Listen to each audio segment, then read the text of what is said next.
เอออันนี้เพิ่นเล่ามาอันนี้อาจจะเจ้าขี้ปากเพิ่นมาได้ครับเป็นประโยชน์มากๆทั้งคนบ้านตัวเพราะบางคนก็ต้องดูแลคนหลายคนอันคนแต่งนี่ประกอบเป็นธรรมะจัดสรรอย่างนั้นเนาะมันจะขยายความอย่างว่าสอนให้ผิดมันสอนอย่างไรอย่างอี้สอนอย่างอี้เพราะนั้นการอยู่ด้วยกันเนี่ยมันจะต้องมีหลักที่จะทำให้เกิดความสามัคคีธรรมเกิดขึ้นเนาะมันเป็นท้องหลักอย่างที่อาจารย์ว่าเมื่อกี้ปาริหานิยธรรมครับถึงจะเกิดความสามัคคีเกิดความงามเกิดขึ้นแก่หมู่คณะครับอันนี้พระพุทธเจ้าเพิ่นละเอียดเนาะเพิ่นวางไว้ทั้งการปกครองทุกอย่างคืออยู่กันอย่างเป็นสุขจะได้ครับแต่ใจตู้หลวงนี่อย่าไปปฏิเสธนะปฏิเสธนะครับที่ว่าภัยจะมาก็ขึ้นมาอยู่ดีมีสุขแต่มีข้อแม่กันเรามีแต้มกันหรอตนมีศีลมีธรรมก่อนนะตนเกเรมันก็จะได้มาถ้ามันมาแล้วนะมันลุงตุงนังมันจะปลาขึ้นยุ่งแหละถ้ามาอาจารย์ปฏิเสธได้ปะอาเสวันนานี่แปลว่าบ่ขึ้นยุ่งนะไม่จะไปสอนคนพาลเหมือนกันนะคนโบราณเอาเปิ้ลก็เก่งกันนะครับเปิ้ลมันขึ้นไปยุ่งหรอกบ่ขึ้นยุ่งเอาไปสอนคนพาลนะไม่ใช่นะมันพาลมันไม่ดีสอนแนะนำมันดีก็ไม่ใช่คนพาลในพระองค์หนีบ่ต้องยุ่งบ่ต้องยุ่งกับมันมันสอนมาได้เนาะมันไม่อยากจะบอกหัวนะมันคนโบราณคนเก่งอ่ะเปิดคงจะหันเหตุสักอย่างแต่ในนี้พระสงฆ์เฮาเองบางทีเฮาก็ต้องขอกันเนาะไม่ใช่ว่าปุ๊บปั๊บมาอย่างบางทีดูท่าทางน่ากลัวโอ้นี่ไหวแล้วสักตัวไล่คุณอยู่มันมาแน่นะใจเพื่อนอาจจะดีก็ถ้าตรวจเช็คพอบวชมาถูกต้องเนาะหูติไปที่มาอย่างนั้นอย่างนั้นนะมาได้ทำอย่างเสียหายมาก่อนก็ต้องอนุเคราะห์กันก่อนคนโบราณเปิ้นเก่งเพราะเปิ้นมีอภิญญาเปิ้นรู้ใจคนแล้วเฮาบ่มีอภิญญาเฮาบอกโอ้มันต้องอยู่ด้วยกันอย่างน้อยสังเกตต้องใช้เวลาพิสูจน์ครับบางอย่างเฮาก็อย่าด่วนปฏิเสธเกินไปก็ต้องมีน้ำใจเพราะว่าจ่วยคนพาลเหมือนกับจ่วยงูเห่าตรงหลุมขี้วันมันขึ้นมามีโคพายุเอาล้อมเอาไม้แกว่งขึ้นมามันคบเขาบ่ได้นะมันดีดขี้ใส่อะยังโดนอยู่ได้ยังโดนอยู่นะถ้าเอามือเข้าไปกำหัวมันห่างมันซักวัดเข้าใส่เขากำห่างมันหัวมันแวกครบใส่คนพาลนี่เขาก็สังเกตได้นะรู้ถึงว่าในวงการหรือว่าอย่างที่เขาผ่านมาคือมันต้องดีเขาจะทำดีเพื่อถึงว่ามันดีตัวแล้วการมีทิฏฐิมานะบางอย่างนี่จะมายอมลดเลยถือตัวเก้าก็คืออย่างอันเนี่ยมันยอมเปลี่ยนถึงแม้จะด้วยเหตุด้วยผลแล้วก็จ้างก็คือต้องเอาตัวเองอย่างอันตลอดอันนี้ก็ยากแล้วครับ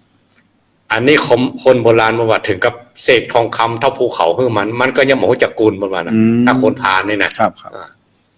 คนพาลเนี่ยมันจะมาในรูปนักเลงกำดาบมากำมีดปืนมาใช่นะครับเนาะผู้ร้ายนะครับผู้ดีนี่ก็ได้นะเนาะนักคนพาลเขาจะยังเป็นตัวเจ้าฮะหนึ่งต้องอยู่ด้วยกันนะเนาะต้องอยู่ด้วยกันต้องหู้ใจกันว่าถ้าเจอคนพาลจะเฮือลีกอ่ะมันต้องเสวนามันต้องเป็นว่ามันจึงอย่างออกลายมามันจึงจะหาถ้าเข้าไปคบก็เป็นการเพื่อนตัวเหรอก็แน่แม่นอันนี้ต้องยอมตัวนี้เขาก็เว้นเหรอแม้แต่ธรรมะบางเรื่องเหมือนกันนะจู่ๆถ้ามันธรรมะข้อประพฤติปฏิบัติเนี่ยนะครับถ้าเอาไปบอกให้ทำเองบางทีมันถ้าคนพาลมันนึกว่าเอาไปว่ามันนะอีก็มีนะถ้าไปแต่งใจดำมันเครียดขึ้นมาเครียดนะตู้เจ้าว่ามันเห็นมั้ยแต่ถ้าคนเพื่ออย่างยอมกับเปิ้นมามันก็หมอบลาบข้าวแก้วมันการเข้ามาต้องกอบไปก่อนหรอครับเอาไม้ข้อหัวถ้าบอกข้อซ้ำแบบม่วนมั้งหลวงพ่อคุณเนาะไม่หาได้บ่ได้ข้อไปมาหลวงพ่อวันนี้ไปหลวงพ่อคุณหลวงพ่อบ่ได้ข้อหัวได้หมดแล้วใจมันคนน่ะคนมันยอมกันอย่าเข้าไปหลวงปู่ทองหลวงปู่เอาวีโกกหวยหน่อยแล้วใจอ่ะคนมันยอมครับนั่นเนี่ยในภาษาเนี่ยแต่ว่าก็อาสนะบูชานะวันเดินเป่งนะวันนี้วันอธิษฐานภาษากันอธิษฐานภาษานอกจากเขาจะทำกิจวัตรอย่างตามปกติแล้วบางทีมันเกเรเหมือนกันนะมันมีชักกระเยอะกันเหมือนกันหรอกยังมีอ้างสปะก็ต้องสร้างกติกาขึ้นมาเป็นตัวช่วยตีกอบตัวเก่าช่วยตีกอบช่วยแม่นแล้วบางทีบางเรื่องที่เขาเคยได้ประพฤติปฏิบัติอย่างกรรมฐานก็หรืออย่างที่มันพิเศษขึ้นมาที่เขาเฉพาะตนนี่นะครับบ่ใจรวมหมู่ครับตั้งใจเอาในภาษาเนี้ยครับประพฤติปฏิบัติไปแต่ถ้าโดยรวมอ่ะ คนโบราณบอกว่าเฮ้ยสุดโยก่อห้องกันจะไปละ จะไปละ อันนี้ผมจำกรรมท่านอาจารย์วิระได้นะครับ เพราะว่าเพิ่งก็ได้ยินกรรมครูบาอาจารย์มาอีกตอนหนึ่ง ครับแม่น เพราะว่าตู้เจ้าเขาปวดมาใหม่ๆว่าต้องเก่งอย่างนักประมาณแขนแนม ขอสวด ส่วนมนต์ไหว้พระกูเจ้ากูแรงจะไปลากประมาณนั้น แม่นต้องทำ อันเนี้ยคือมนต์เสน่ห์ของวัดเขา ครับ หรือเขาจะสร้างจะแปลงอย่างมันได้ง่ายอ่ะมันตึง มันคล่อง มันบุญเปิ้นจัดสรรเถอะ ครับ ก็เห็นอย่างหนึ่งผมตอนที่สังเกตว่า คนเฮาเนี่ย แม้แต่อยู่ในวัดเดียวกัน วันหนึ่งเขาอาจจะทำกิจกรรมที่มันบ่เหมือนกันในวัดคนหนึ่งทำหนึ่งแต่พอถึงเวลาไหว้พระสวดมนต์ทำมาเปล่งวาจาอันเดียวกัน มาสรรเสริญกุลแก้วสามัคคี หน้าเหมือนในพร้อมกันพระน้อยขายโยมนี่ก็ว่าแล้วกันแล้วก็ถ้ารวมมาถึงการปฏิบัติอย่างที่ผมพยายามฝึกกราบสติปัฏฐานพร้อมกันเด้อเนาะออกเสียงพร้อมกัน เดินพร้อมกัน นั่งพร้อมกันเลิกพร้อมกันผมว่าถ้าเราทำมันเนี้ยอย่างน้อยขอมันได้เป็นกองวัดที่มันทำร่วมกันอ่ะมันคนเดียวกันทำเนี่ยเขาว่าพร้อมกันทำพร้อมกันเนี่ยถึงแม้มันจะต่างเพศต่างวัยแต่วันหนึ่งเขาลองเสียสละว่าในระยะเวลาแค่ชั่วโมง2 ชั่วโมงลองมาทำ15 นาทีก็ดีทำมันที่มันเป็นอันเดียวกันแล้วมันจะบ่งบอกถึงว่าเขาอยู่ด้วยกันเป็นอันหนึ่งอันเดียวกันครับอันนี้ผมจำกรรมของท่านอาจารย์ท่านพระครูวิมลวัฒนกิจเพิ่นอยู่บางปาม่าแล้วเพิ่นมาสอนวินัยตุเจ้าเขากรรมเลยผมนิมนต์เปิ้นกุปีครับผมเปิ้นชำนาญเรื่องพระวินัยเนี่ยเปิ้นว่าเข้ากรรมนี่มันดีตอนว่าตุเจ้าไปร้อยไปป้าก็ทำเหมือนคนเดียวนะแม่นถ้าคนเดียวจะทำเหมือนตึงโมอ่ะต้องเป็นเอกฉันท์นะคัดนี่มาได้เลยคัดก็ล่มเลยนะครับต้องไปกองเดียวกันหมดครับก็ดีเปิ้นอู้ดีเฮ้ยนี่ก็อันนี้ก็ถึงว่าทุกเจ้าเองเขามีกติกาฝึกอีทีนี้ว่าอย่างญาติโยมไม่ออกศรัทธาพวกออกศรัทธาเนี่ยบางทีต้องไปนอนวัดเนี่ยคือการฝึกตัวนี้แหละพระอาจารย์แล้วถึงว่าลูกก็ต้องลูกพร้อมกันเวลาสวดมนต์ก็สวดมนต์พร้อมกันนอนเหมือนกันอยู่ด้วยกันอย่างอันนี้ก็คือเข้มข้นขึ้นมาถ้าอู้ถึงเรื่องสวดมนต์บางทีมันถ้าอู้ถึงอย่างเหมือนกับผัดเด็ดการเหมือนกันนะผัดเด็ดการก็คือคนนำอย่างต้องตัวไปแย่งนี่ปัจจัยนะขึ้นเสียงตัวมันไปย่ำมันนะเสียงสูงเสียงต่ำจังหวะจะโค้เนี่ยมันต้องไปกองเดียวกันหมดแย่งดึงมาได้ไม่ล่มเลยแหละนะครับอันนี้คือความแฝงไว้ในพิธีกรรมในขบวนการเนี่ยมันเป็นตัวที่ละเอียดอ่อนนะครับเรื่องพฤติกรรมนี่แต่ว่าเมื่อเขาซึมซับไปทำไปเนี่ยบนจะเกิดประเกิดของคนเองการทำอย่างพฤติกรรมของคนอ่ะสังเกตว่าเขาอยู่กันละอ่อนใหม่ๆมามันตึงลึงปึ้งปังเนาะการเดินการเฮินการกลับกันไหวก็จ้างพอทำเข้ามันก็กล่อมเก่าเขาเริ่มจากว่าเริ่มเดินเบาขึ้นแต่ก่อนมาปิดประตูปึ้งปังเนี่ยต่อไปก็เริ่มมีมารยาทขึ้นครับเอาพื้นฐานนี้อีกแม้แต่ซิกไปแล้วอันนี้จำคำท่านพลตรีนเรศเป็นบอกว่าเนี่ยก็คนเป็นน้อยนานทหารเก่าอย่างเป็นโห่หรือเป็นว่าเนาะมันไม่ใช่ว่าโห่จิตใจคนนะท่ามันมีตั้งแต่มันไหวตั้งแต่มันกล้าทุเจ้าเนาะ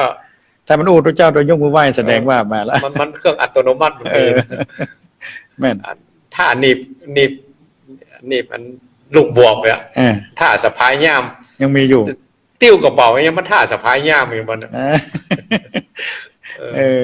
ก็ยังอาจารย์ว่าโยมก็ห่อออกนะทุกเจ้าทุกปู่กับทุกบทประเมินไงอันนี้ไปขึ้นแท็กซี่อ๋อครับผมไปที่ไหนโหมันพอออกลงรถที่อันบกสหมอชิดเด็กอ่ะแล้วมันครัวเขาเดินทางเนาะลุงนั่งอย่างผมเจ้าคนเรียบร้อยอ่ะบัตรกากดใกล้เนาะสปะเดี๋ยวก็เวิร์กไปพูดเองอ่ะผมขึ้นแท็กซี่ไปอ้วนมาหลวงพ่อนี่บทแต่เน้นนั่นเนี่ยนั่นที่เขาบุลุงเขาก็บุลุงด้วยเขาก็ไปจะบอกมันนะมันหัวได้มันสังเกตมันบอกว่ามันเป็นคนขับแท็กซี่เนี่ยมันสังเกตคนทุกชั้นวันหน้าอย่างมันขึ้นรถแท็กซี่กำอู้กิริยามารยาทความประพฤติมันสอผมก็บอกว่าหลวงพ่อไปจะมาคนเรียบร้อยอย่างแล้วเนี่ยทำไมเธอรู้เองอ่ะแกว่ามันท่ามันมีอ่ะแต่มันมีท่ามันมีถ้าหลวงตาเนี่ยผมรู้จักเลยมันนั่นเป็นอย่างนั้นขนาดแท็กซี่นะคนบ้านที่เปิ้นเจอคนนั่งนักเปิ้นสังเกตออกเลยท่ามันมีครับเพราะฉะนั้นญาติโยมทำเหมือนกันเวลาเขาไปวัดหนึ่งเขาจะถูกการฝึกการกราบกันไหว้การสวดมนต์กันหูจังหวะการขึ้นการลงเสียงเนี่ยง่ายๆอย่างบทอิมังเนาะอิมังกับบทวันทาน้อยวันทาหลวงเนี่ยเขาก็จะได้คล่องไปในตัว เดียวไปงานก็โอ้ได้วาดช่วยผู้จานถ้าไปเจอก็ไม่ยิงก็เจอเอาตุหลวงได้ช่วยผู้จานว่าเนยยังปนจะพูดล่ะ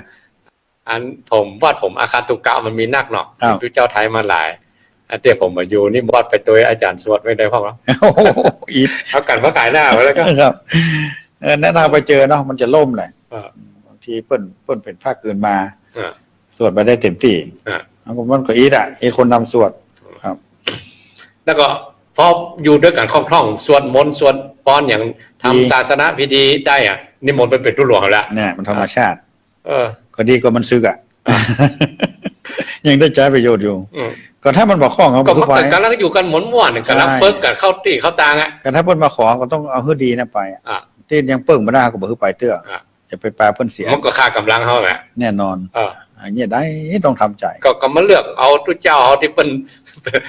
เป็นตีนเป็นมือเอาไปอ่ะ เออ เออ มันเป็นธรรมชาติเนาะ เออ หรือว่าผ้าเนนบางตนก็โคตรผิวมาเนาะ อ่า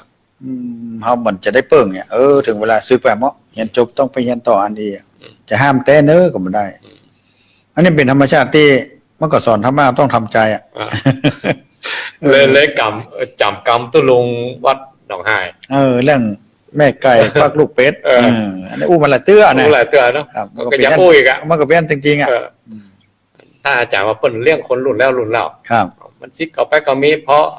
ถ้ามีแววหน่อยเขาก็นิมนต์ไปเป็นตุหลวงไงอ่ะ ครับมันเป็นอย่างนี้แต่ครูบาอาจารย์ก็แสดงครูบาอาจารย์เพิ่นก็โดนมาอย่างนั้นเหมือน พวก กั ก็ น โดนยังเขามาเนี่ย แต่ผมว่ามาเฮาดูแลลูกศิษย์มาหลายรุ่นมาอีกยุคที่มันโทรศัพท์มือถือเนี่ย อ่า โอ้ผมใครท้อละ ดูแลยากครับ อ่า มันเข้าไปถึงอย่างหมดมันทำให้คนเสียสมาธิคนมาตั้งมั่น อืม สอนยาก อืม การงานหน้าที่อย่างละเลยหมดแล้วพ่อมองไปนั่งเล่นโทรศัพท์มันนั่นแม้แต่โยมว่าเอาลูกหลานเนี่ย อืม ไปจ้างครูพี่เลี้ยงมันสอนเนี่ยครับให้ครูมันก็มานั่งเล่นโทรศัพท์อย่างเงี้ย เออเว้ย มาสอนลูกสอนหลานอะไร อืม เนี่ยมันก็เสียไปทั้งขบวนหมด อืม คนยุคนี้อิดครับครูกับบนเนาะ อืม ร้อนน้อยเนี่ยมันเด็กเล็กเพิ่นเอา ไปตามเตียนเนาะ อืม กระจ้องงอแงกันเนี่ยนะถามครูพี่เลี้ยงมีปัญหาจะได้พวกเนี้ย ดูแลมัดอย่างนี้คือมันมีอย่างนี้นะท่าน อืม เวลาเนี่ยเราอ่อนอยู่กับเฮาไปอย่างในเวลาไปบ้านเนี่ยพ่อแม่เขาก็เอาโทรศัพท์เพื่อเล่นเหียเรามันเล่นแล้วเขาอยู่ในบรรยากาศ อืม นั่นมันก็เล่นนิ่งเพราะมันมัวแต่เล่นโทรศัพท์ อืม แต่พอมาโรงเรียนปุ๊บมันไม่ได้เล่นอ่ะเอาล่ะรอดมันมีสมาธิ อืม ความตั้งมั่นบ่มีเป็นเรื่องเสียหายไปครับเลยไปร้อนลุงยินเลี้ยงยากตั้งแต่น้อยเลย อืม ถ้าสิ่งเหล่านี้เข้ามายุ่ง ถ้าอู้ถึงยาวแบบหน่อย ครับ ว่าถ้าเปิ้นดีๆดังๆหรืออันคนที่เปิ้นเป็นตนบุญเนาะ อืม พุทธเจ้าบนป่าไปหมดละ เขาเกิดมายุค เขาเกิดมาในยุค ครับ ที่ว่าเขากำลังบ่มกัน ก ำลังสร้างกัน เกิด นับ ยาก แปลงกันนับหนึ่งกันเองอะ ครับ เออ แต่มันก็มันมีดีมีให้เนาะ อ่า ส่วนหนึ่งก็คือหนึ่งความอำนวยความสะดวกอย่างเขาก็ดีกว่าคนแต่ก่อน การอยู่การกินการทุกอย่างถึงแม้มันจะทุกข์ยากลำบากเขาเป็นละอ่อนมาเขาก็ยังน้ำต้องตักอะไฟต้องตาม แต่ว่าบางคนเปิ้นมีสำเร็จรูปเหมือนกันนะ อืม สำเร็จรูปแปลว่า ตอนคนโบราณบอกว่าถ้าแต่งงานใหม่ๆเนี่ย อืม เปิ้นอธิษฐานขอให้ตนบุญมาเกิด อืม โพธิสัตว์เจ้ากัน เป็นลูกตัวเก่า เป็นลูกตัวเก่า อืม อันโพธิสัตว์เจ้ากันหรืออสิติมหาสาวกที่เปิ้นกำลังบ่มบารมี ครับ มูลนี้ท่านสร้างทานบารมีมันนัก อืม สติปัญญาเป็นเยี่ยมยอดเองอะ ครับ แต่เป็นใจลอยๆนะ อืม อย่างพระนางสิริมหามายาประกอบรักษาศีลอุโบสถนะครับ อธิษฐาน ราอธิษฐาน จะมากินเหล้าเมายามาเข้าอธิษฐานเทวดามาเกิด กรรมทรัพย์ของหลวงพ่อวัดปากน้ ครับ ำเพิ่นบอกว่าอายตนะมันดูดกัน อืม อายตนะหมายความว่าเขาอย่างใดเขาก็อย่างนั้นนะ ธาตุมันดูด ธาตุมันดูดกันมา แมงวันเนาะ อ่ามั นก็ซ่อมไปตอมของที่มันชอบ อ่า แม่เพิ่งแม่เม้นก็ไปตอมน้ำหวานของดอกไม้ของหอม อ่า อืม แต่มันก็มีแต่เหมือนกัน แต่ ย่างเผือกที่เกิดในป่าก็มีแต่มันน้อย น้อยเนาะ มันน้อยที่มันจะโผล่พรวดขึ้นมามันน้อย แต่ถ้าโดยภาพรวมๆอะ ครับ โดยรวมๆเนี่ยว่า ถ้าคนบุญมาเกิดเนี่ยเขาจะนำความเจริญนำทั้งความสุขในครอบในครัวอย่างสุขาสัมมเนนะครับ เป็นจาตุสุดท้ายของเพิ่นเนาะ อืม พอเข้ามาในต้องพ่อแม่รวยเลย อืม ยับอันยังก็ขึ้นหมดเอกอะ ตัวนี่มันออกมาเตือนนะ ยังมาอันยังเข้ามาอยู่ในต้องเนี่ย โอ้ เลยลูกปนญาติพี่น้องประกอบจะตั้งชื่อว่าสุขะเองแหละสุขะกุมารคือว่า พ พอเข้ามาในต้องนะครอบครัวญาติพี่น้องอย่างมันมีความสุขหมดอ่ะครับ อันนี้ที่ว่าดีแต่พระหอมปอกเนี่ยอันนั้นในสุขาสัมมาเนรอันถ้ามันบดีเนี่ยอ๋อเอาเท่าตาอันถ้าตามว่าเปิ้นหันพระมหาสารีบุตรเจ้าเปิ้นมากุมบาตรหันตั้งแต่อยู่ในต้องมาแล้วเนาะนะพอเกิดมากับกรรมใช้ผ้าเหลืองแหละพ่อแม่ไปตักบาตรเท่านั้นก็หันผ้าเหลืองทุกวันครับพอหู้ความด้วยก็ดึงจีวรตุลุงอย่าไปอยู่ตุลุงดิกๆเนี่ยครับแต่คงมีบางประเภทนั้นที่เกิดมาแล้วก็สามารถปรับเปลี่ยนอย่างเช่นว่าเกิดอาจจะลงคิดมาอย่างไออันองคุลิมานเนี่ยอันนั้นพ่อเพื่อนเหมือนกันพ่อเพื่อนแล้วในที่สุดก็เปลี่ยนได้ครับ แต่ว่าต้องอยู่ในเหตุปัจจัยที่ดีเนาะถ้าอย่างก็อย่ามาเปลี่ยนเสียพ่อเพื่อนแต่ว่าเปิ้นได้ดีเพราะพระพุทธเจ้าอยู่ครับพระองค์แผ่คายพยานไปถ้าเกิดเฮาไปเกิดในยุคที่วิตวางจากคนหูคนเป็นปราชญ์ผู้รู้เนาะจากศาสนาพระพุทธเจ้าก็ยุ่งเลยคนพาลอย่างเดียวเนี่ยในบ้านในเมืองที่ไหนที่มันเป็นคนพาลอย่างเงี้ยเฮาก็ถ้าไปอยู่อันถึงแม้เขาจะทำเป็นคนดีก็คงจะยากที่จริงถ้าจัดสุดท้ายหมู่นั่นโดนฆ่านะแต่ถ้ายาวไปนั้นอีกพระองค์ก็เล็งตาที่ผ่านเหมือนกันมันไปแจ้เกิดขึ้นมาลอยๆมันผูกพันกันมันใจนี้ใจกลางกันหมู่นั่นอย่างเจ้ามันโดนฆ่าเขาเคยฆ่าองคุลิมานมาก่อนเนี่ยองคุลิมานจากก่อนเพื่อเกิดเป็นเตาหลวงมาเนาะพอดีหมู่999คนเนี่ยเขาขี้เหี้ยมาสับเปาไปกล้าไปขายเสียเหือไปโล่มอ่ะแล้วผมว่าขึ้นเกาะนั้นเป็นเกาะล่างมันเหมียอาหารการกินเนี่ยเตาหลวงมันอยู่ห้าวันเนี่ยมันก็เลยฆ่าเต่าเหมือนใจมันเอาบรรทุกคนจากเกาะล่างน่ะขึ้นฝั่งโอ้เต่าจ้วยเจ้าคนอ่ะพอขึ้นฝั่งในหมู่999คนนั้น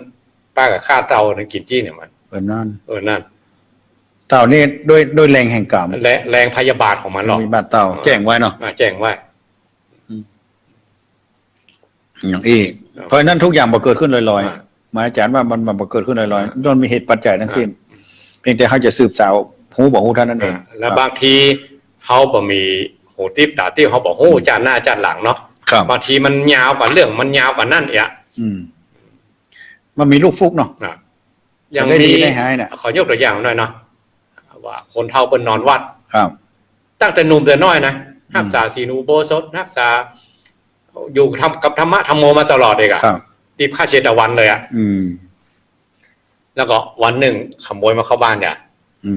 เข้ามามันโป๊กของหนีมาแล้วก็เสด็จเจ้าทรัพย์เป็นหูตัวก็เนี่ยหมู่เจ้าบ้านเจ้าก็ไล่กันมาแหละพอดีคนนอนว่าเนี่ยมันลุกไปเยี่ยวเดิกมาคนเท่าเนาะออกไปเยี่ยวเอาเนี่ยโจรมาหันมันโจรตัวมันจ้างยันกับโจ่งถงคำใช่ไหมคนเท่าแว่เข้าข้างตาอย่างเงี้ยมันมีไผ่แล้วเนี่ยหมู่เราลุกตับรู้เรามาหันปุ๊บคนเท่าตายเลยขับตีเลยเรื่องนี้ก็โจดจานกับพอบุ๊บคนเท่าตรงมันมืดซุ่มซิมเนาะแล้วคนเท่านอนวาดมันออกไปบัดเดียวเนี่ยหมู่คนดังนักก็เป็นพยานเลยเนาะประสมควรตายแต่เนี่ยมันอย่างใดเนี่ยตายแล้วก็เพื่อนประพฤติทำกันมาตั้งแต่หนุ่มแต่น้อยเรื่องถึงพระพุทธเจ้าแหละเรื่องถึงพระพุทธเจ้าเลยอันนี้มันมีมาแล้วปัจจุบันนั้นมันประสมควรเนาะแต่ว่าในอดีตนั้นสมควรครับเพราะว่าเป็นกรรมเป็นเวรกันมาพระองค์ก็เลยยกตัวอย่างว่าจัดก่อนเนี่ยอันคนเท่านอนว่าจะเป็นนายด่านนายด่านอันเนี่ยก็ควบคุมคนจะเข้าจะออกนอกด่านนายด่านเนี่ยก็คราวนี้หมู่ที่บุ๊บเนี่ยเขาไปค้นผ่านตังมาผ่านตังมาแล้วอันจะเข้าในด่าน พอดีอันในด่านหันเมียเปิ้นงามใครได้เมียเปิ้นอันนี้เมียเปิ้นจะเอามันมากับผิดกฎหมายจะอย่างไรก็หาเรื่องละหาโทษซะเปิ้นหาโทษเพราะว่ามันที่มันเข้ามาได้ด้วยเนี่ยเพราะว่ามันหมดเวลาแล้วมาเป็นอย่างพักนี่ก่อนก็ได้อย่างพอพักมันก็มีประตู2 ตีอ่ะมันประตูที่ห้องพักมันก็มีประตูที่มันเปิดเข้าไปหาห้องพักเปิ้นแขกก็มีมันก็เอาเงินเอาความของมันน่ะไปยัดไว้ที่อันอาคารตุกะที่มาพักน่ะก็ผัวของไม่ยิงนั่นกันเขาอยู่ห้องนั้นก็อยู่ด้วยกันกันหมดแล้วก็พอก็เดี๋ยวมันโวยวายขึ้นมาแล้วขโมยอ่ะนายด่าเขาเนี่ยขโมยอันนี้ก็ยักโวยวายกันเนี่ยเพราะว่าที่ขโมยขึ้นมามันลักเอาข้อของมดประตูประเสียงเนี่ย คนกับปะพันมันที่ไหนมันแวบๆอยู่นะมันหันนี่นะ อันคนไหนฮั่น แล้ว ขอนอน สองคนแล้วก็บอกว่าอันคนบนได้เนี่ยมันก็พอมันเรื่องเดือดร้อนกันเนาะก็คนบนแล้วก็เหลือห้องเนี่ยบัได้คนเนี่ยมัน อ๋อ บ่เป็นยังมากอะบริสุทธิ์ใจว่านะมาคนเติมเป็นยังละอ่ะเข้าไปคนมีแต่มันก็ไปหู้เลยเนาะมันคนสองคนเนี่ยปุ๊บผัวมันตายแล้วมันก็ยืดเมียมันแล้วนายด่านนะที่ไปปุ๊บผัวมันจนตายยืดเมียมันนะมาเกิดเป็นคนเราเนี่ย อันนี้พระองค์เล่าเองเลยนะครับผมหน้าบางเรื่องเขาบอกว่ามันบ่สมควรบางคนก็แย่บางคนยังอ้างเนี่ยเป็นคนทำบุญทำทานแล้วบุญไม่หนาอย่ามาช่วยครับบอกโหเรื่องยาวมันยาวกว่านั้นมันบางทีบางเรื่องข้ามภพข้ามชาติไปก็มีแต่บุญจันนี้ที่เพิ่นทำนะคนเฒ่าก็คงได้อยู่ได้ไปกำทางหน้าอยู่ไปกำทางหน้าอยู่บุญของเพิ่นมันก็บ่หายก็หรอกหายส่วนดีก็บ่หายแต่ว่าส่วนที่หันต่อหน้าตันตาเนี่ยมันบ่สมควรนะบ่สมควรแต่ตอนนั้นมีผู้ใดเจ้าบอกคนมันก็แจ่มแจ้งกับคนทั้งหลายเนาะครับมันเป็นแค่อ่านโอ้เวลา9 โมงไปแล้วเปิดสายบอกครับเปิดสายเนาะเจเปิดได้แล้วเนาะเปิดสายกับเนาะเปิดสายเนี่ยเปิดสายเนาะแล้วประกาศผมมีในอันที่จดไหมครับอาจารย์เป็นคนเปลี่ยนกันเราจะจดผมจะจดเอาอันนั้นบอกเขาแล้วอันท่านอาจารย์จดเนาะอันนี้ผมจะจดออก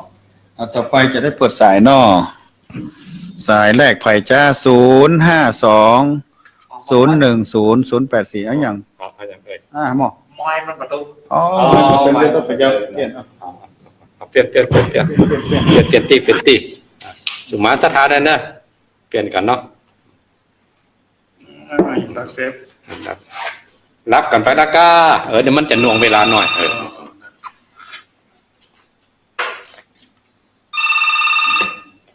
เดินปอนจากไร่ฟ้า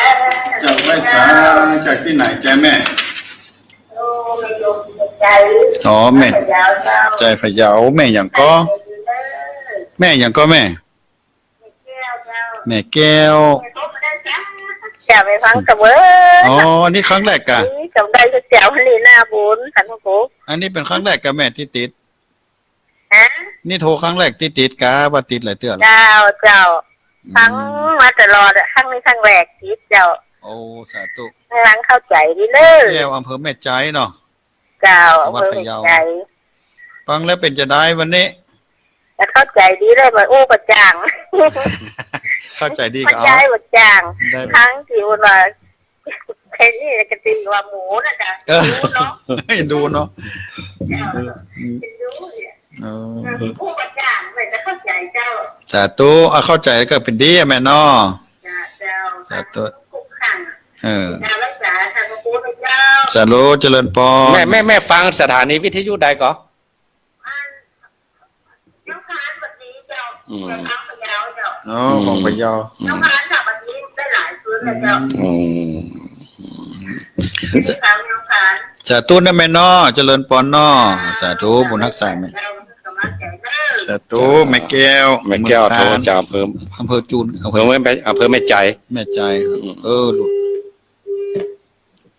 052010084เจริญปอนแม่ปานีบ้านต้นเฮิงบ้านจะได้วันนี้กดจับเนาะ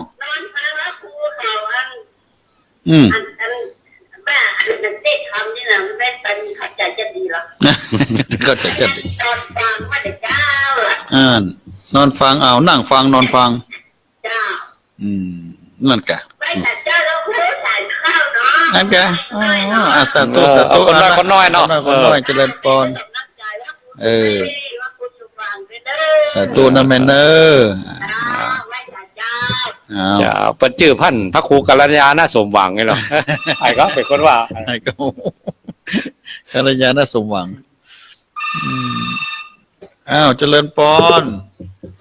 เจ้าพระอาจารย์จากอำเภออย่างก็นี่แม่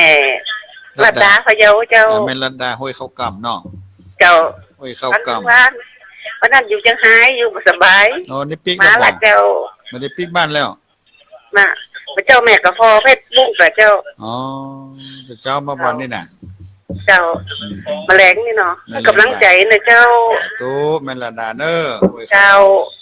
ว่า ไป เขากลับ หาเจ้า ดูวันระยาวครับผม เจ้า ตู้แซงต่างจะผ่านไปนานวันนั้นผ่านนะครับ สายที่สี่ครับ ต่อไปสายที่สี่เนอร์เจริญปอน ไหวสาขาท่านพระครูทั้งสอง เราจากที่ไหนจ้าเราปรา จาก ก คุณ ฏ เราดัง ฮะโหลโอ้ดักไปเหียโหลได้ยินอะจากไหนก็ จากดอยหลังถ้ำครับ อ๋อดอยหลังถ้ำอุบาสกดอยหลังถ้ำว่า ครั จะ บ ได้ จนวิทย์ดอยหลังถ้ อืมฟังประจำเนาะ ำครับประจำฟังทุกส่วนทุกองค์นะถ้าหากว่าวันอาจารย์ดังช่วงภาษาเขาไม่ได้ไปนอนวัดนอนวาแต่เขาก็อยู่บ้านฟังทุกเจ้าครูบาอาจารย์คนมาอ่านคำพร่ำสอนนี่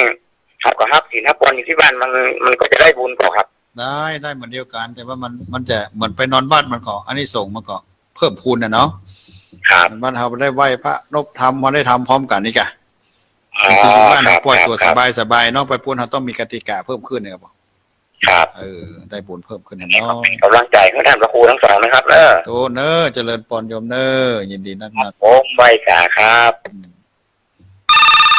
สายที่ห้าครับ สายที่5เนาะเจริญปอน เจ้าว่าสามเจ้าพระครูส่งตัวทรงเจ้า น้องพระขาวก็ว่าแม่สายทองเนี่ย เจ้าฟังแต่เจ้าแล้วเจ้า อ๋อแม่สายทองห้วยการเนาะ วันที่11ท่านพระครูไปกันเนาะ ไปอยู่โยมไปกันเนาะ โยมแม่อย่าทำเม่งในเม่งหวานไป เม่งกัน เจ้า เต็มเลยเปล่าอย่างไรละ เม่งบาน เจ้า ดีกันดีกั ข้าน วไปไก่ที่มันสังแฟนหน่อยเนาะ อืม แล้วก็ไปนอนวัดเจ้า อ๋อนอนอยู่เนาะ ไปวันนี้ท่านพระครูเพื่อว่าเพิ่นไปการเรียนนั่นเนี่ยบ้านทากับได้ไปกับเพิ่นทุกวันมาสายไปหน่อย อ๋อแล้วก่อนมีหลายคนก่อนนอนวัดไหม 20ปลายเนี่ยสินี่โลดเถยกัน โอ้โห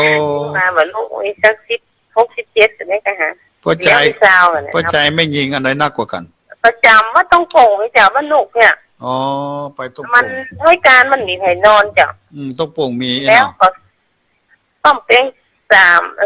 เดือนก็มาขาดซากสินจ้ะ โอ้ดีละพยายามสร้าง ที กรอบ นี้ สร้าง ก็ ก ว่า ติกา นะขอได้ป่วยได้อย่าง นะสาธุอนุโมทนาตัวยมแม่สายทอง ต้องกำลังใจนะเจ้า สาธุเจริญปอนเนอ จ้าก็กำไว้สาเจ้า แม่สายทองคุยกันบ้านโฮง052010084อ้าวเจริญปอน สายที่หก ครับกราบภาษาด้านพระครูสองรูปสองตน พ่อหลวงว่า พ่อหลวง ครั ว่า บ จะไหนวันนี้ฟังแล้วเป็นจะได้พ่อของทุกเจ้านั่งอู้กันนี่ ฟังแล้วมันถึงม่วนท่านพระครู เอ็นดูหมูนะป่ะแฮปปี้บัตเอ็นดู มัน ห อ มู กม่วน อ่ะ จ่อยกันเลยฮะ แม่ฟังแล้วอินดูหมู เอ็นดูหมูอ่ะนั่นแหละเนาะดี ฟัง แล้ แล้ว วมันม่วน ทำเพื่อเขาปรุง ก็ เขา ไม่ บ้าง ทำแม่น้ำม่วนอกม่วนจ่อยดิ แม่นนะไว้ขนาดเขาไปฟังเพลงมันก็บอกให้ม่วนเต้าแล้วพอ ผมม่วนแล้วมันฟังคำเดียวก็เดียวก็ได้มันต้องเป็นเลยไป พ่อสมบัติไปกับกี่กันก็ พบกันครับผม เอา กันลูกทิพย์พ่อสมบัตินะครับ บันดงนี่เนี่ย ดีเจวัตวาพูดมาตามเตียนหล่อยหรอ เตียงแล้ว แต่ว่าเข้าไปว่า ตามเมียเด้อวันลูก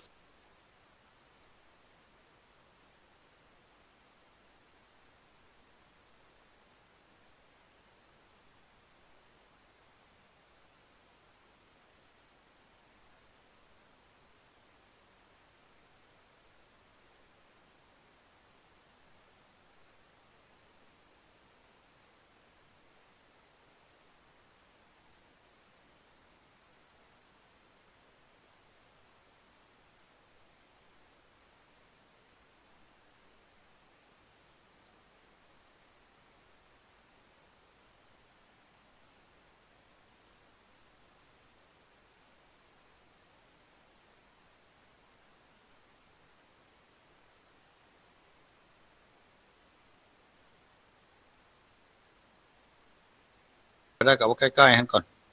จ้าเจ้า โมทนา เสียขาได้จะได้เนาะ โอ้ จ่ายนี่เป็นบุญเด้ออันทำมาคุย ยอมจำนวนมันหน่อย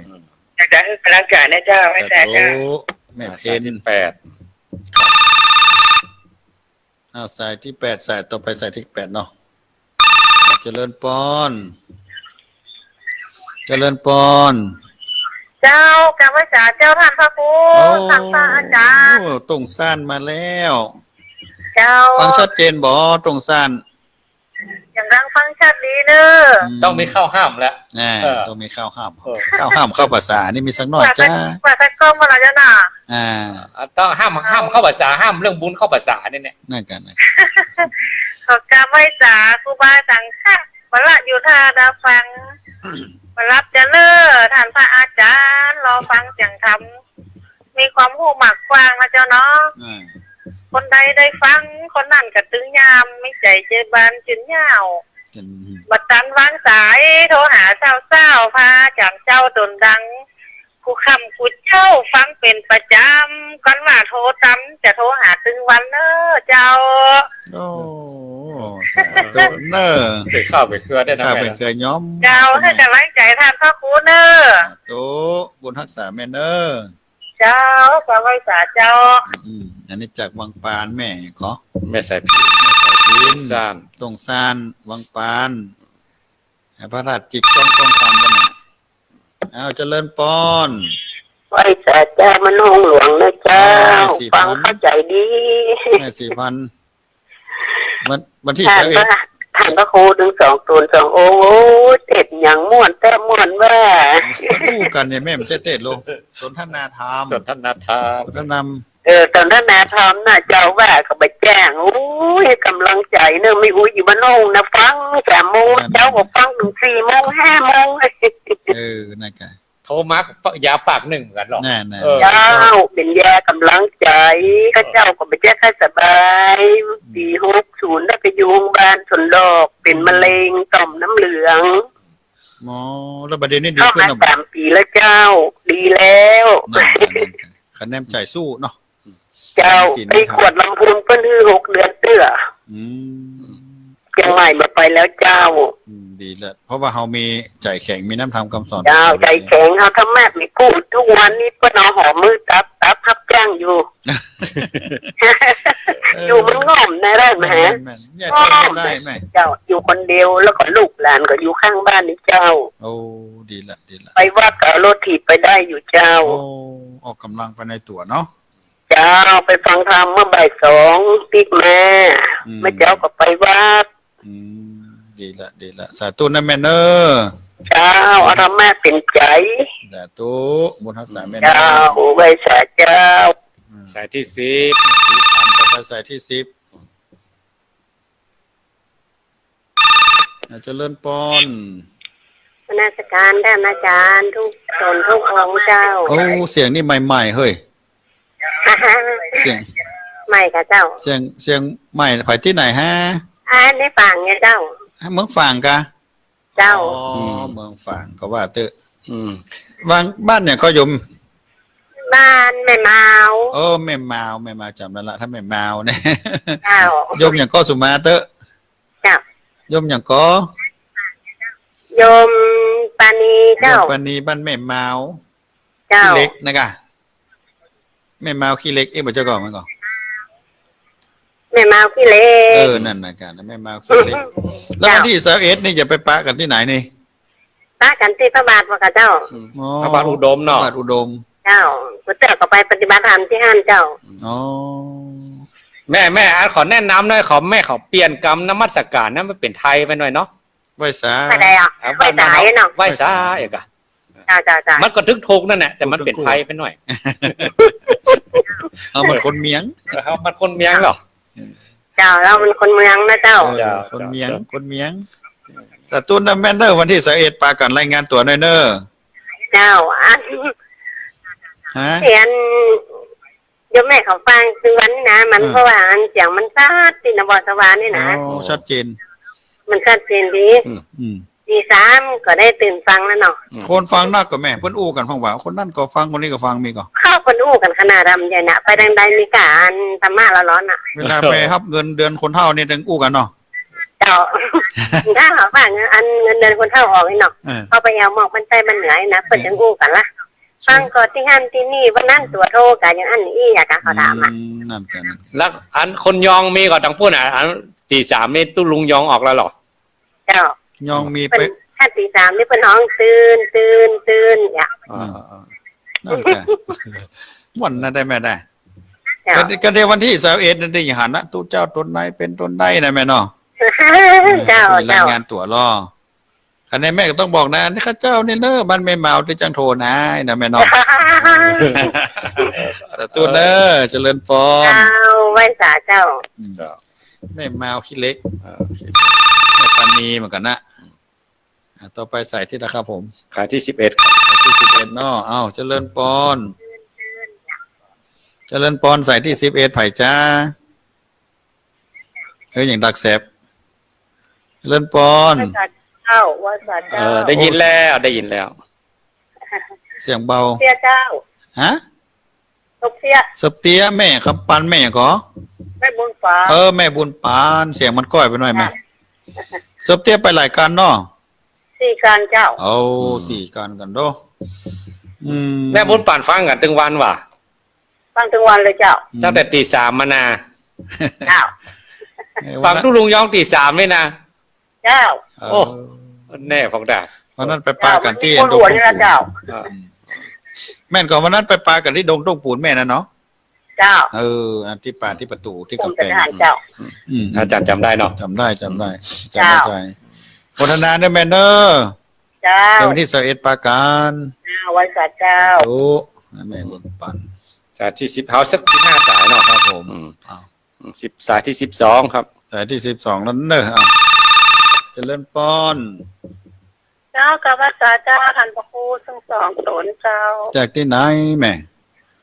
แม่คำนวณจะซ่อน อ๋ เมื อ องการ แม่ เจ้า คำนวณแจ้ซ้อนลำปาง เจ้า วันนี้เป็นจะได้ฝนฟ้าตกหรือยังทางพุ้น บัดโตกเจ้า โอ้เอ็นดูทางเพศไม้สักเขียวเป็นต้นโยมแม่เฮ้ย มีเอาไห่เอาสวนที่ใส่ถั่วปลูกของกินยังตายไปยังหมดอ่ะ อ๋อเจ้าค่ะ เจ้า เอ็นดูแต่เนี่ยให้ใส่ส่วนป้นวันกล้าไต่แห้งไต่เด็ดก็เลอะปะเตอ เจ้าแต่หน้านี่ยังได้อยู่ นั่นน่ะ อันวันที่21เนี่ยจะได้ไปด้วยกันก่อนนี่ นั่นได้ไปก็หาไม่ไก่เนาะมามีเปลี่ยนไม่โมอยู่ ได้ยินป้นว่านี่ครับไปก่อนนี่ ใครไปจ้างยาในเงี้ยเปิ่นว่าก็กันหน้าที่ขอยเปิ่นน่ะ ไม่ใครไปกินไปตานในเงี้ยเปิ่นจะไปหันไปนี่ไม่ใครไปปะเนาะ อาจารย์บรรยงบอกมี173กันนั่นนะ 1,700 กว่าคนน่ะนะนักการโยมแม่อายุตัวไหนนี่ วันนาวันตาถ้ามีปุ้นก็จะได้ไปหันจะเปิ่นเนาะ โยมแม่อายุตัวไหน ผู้เฒ่าอายุได้64ปีเจ้า 64นี่ยังไปได้ดูสบายมาก เจ้าไปได้อยู่กาแต่มันเป็นได้มันมูตีนะคะ โอ้โหตี บ่เคยไปเจ้า เนี่ยได้ฮะ การนี้เฮารวมหมู่เหมือนกันรวมหมู่เตียนฟังวิทยุเหมือนกันเนี่ย มีคนฟังหลายก็หั่นน่ะ มีกาจะมีคนพังจัดหลายอ่ะแต่เปิ่นบ่โทรได้เนาะ แล้วไปอู้กันต้องมีคนนำสักคน แม่มาได้ไปตานไก่เฮาได้ตานเตียนตานอย่างต่างบ้านไกลเรือนเคียนนั่นมีวะ เจ้ามีอยู่ทางบ้านไกลๆนี่วันนั้นเปิ่นก็ไปกันกาบ้านเจสอนตั้งตัวตำบลเจสอนเปิ่นไปกันรถ5-60กันไปฝางเปิ่นเก่าอ่ะ มาฝัง แม่ฮู้เฮ็ดแม่ฮู้เปิ่นพอไปมาแล้วมันไกลกับคนละหมู่บ้านเนาะเปิ่นอยู่ตัวตำบลเขาเจ้าอยู่บ้านดินดำนี่เจ้าแม่อยู่ตำบลหยัง แม่อยู่ตำบลเจสอน